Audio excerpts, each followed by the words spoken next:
Ang comeback movie ni Alden Richards at Julia Montes na 5 Breakups and a Romance ay isang legit na anti-romance and not your usual love story na puro kilig at patwitams lang. Madamdaming ikinuwento ang love story ni Lance at Justine sa perspective na mapait at masalimuot na mga hiwalayan. Itong pelikulang ito focused on the hardships and complexities of relationships na totoo namang hindi puro happy moments at sexy time lang. Yung kwento ni Lance at Justine dealt with 5 major issues na madalas na nagiging dahilan ng conflicts at paghihiwalay ng mga magsing iro, kagaya ng priorities, love ba o career, social status o pagkakaiba ng antas sa lipunan, mayaman versus middle class, pagkakaiba ng prinsipyo at paniniwala sa buhay, mga external factors kagaya ng pandemic, at finally, ang oras. Hindi ko i-spoil ang kwento para sa iyo, pero mahusay na nailahad ang mga issues na ito ni Direk Irene at talaga namang they had me guessing kung anong mangyayari next all throughout the movie. Kinilig at napatili ako sa organic chemistry ni Alden at Julia at napaluha ako ng bahagya sa sakit na pinagdaanan ng characters nilang si Lance at Justine na piniling magmahal at sumugal sa pag-ibig despite the challenges. Napatanong ako paulit-ulit kung ano nga ba ang kaya kong gawin, tanggapin at kalimutan sa ngalan ng tunay na pag-ibig. Mabilis ang pace ng kwento, swak na swak ang musical score sa mga eksena, mahusay ang mga dialogue na parang nakikinig lang ako sa mga tunay na taong nag-uusap, at napakahusay ng acting ni Alden at Julia na parang hindi sila umarte. Kahit nga yung mga supporting actors kagaya ni Soliman Cruz natural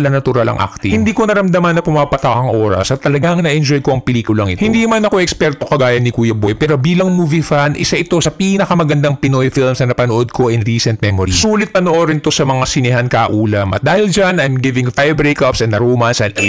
Disagree? Wala akong pakialam sa iyo, sino ka ba? Okay.